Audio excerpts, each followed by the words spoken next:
Вы что, мужики, нас снимаете, что ли? Да. Ой, не надо. И Вы так часто ходите? не часто, мы только с командировки.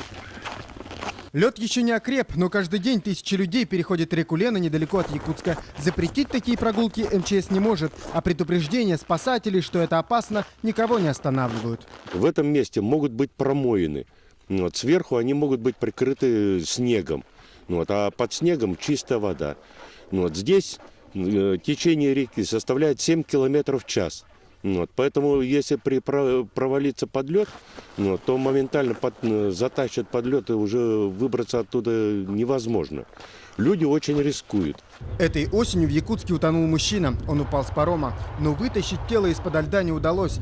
Баржа ходит и сейчас, но загружается она долго, переправляется через реку медленно. На путешествие у пассажиров может уйти полдня. Летает и вертолет, но билет обойдется в 1000 рублей.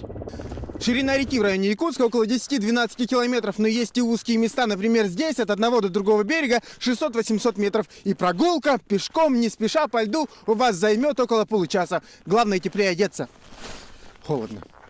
Почему вы решили пешком перейти? Необходимость. А какая? Ну вот, я бабушка стала, представляете? И вот я иду к дочке, в гости, внуку. А можно же, наверное, на пароме переехать, там, на вертолете? Ой, там очень дорого, ребята, очень дорого. Мы спешим. Ну, необходимо. На совещание приглашают, всякие житейские вопросы и решают люди. Но приходится пешком переправиться. Идти по осеннему льду решаются по разным причинам. В опасное путешествие берут и самых маленьких. Вам не страшно идти через реку с ребенком? Нет?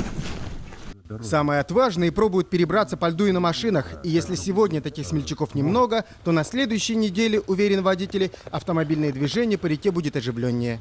Максим Степанов, Михаил Кардашевский, 5 канал, Якутск.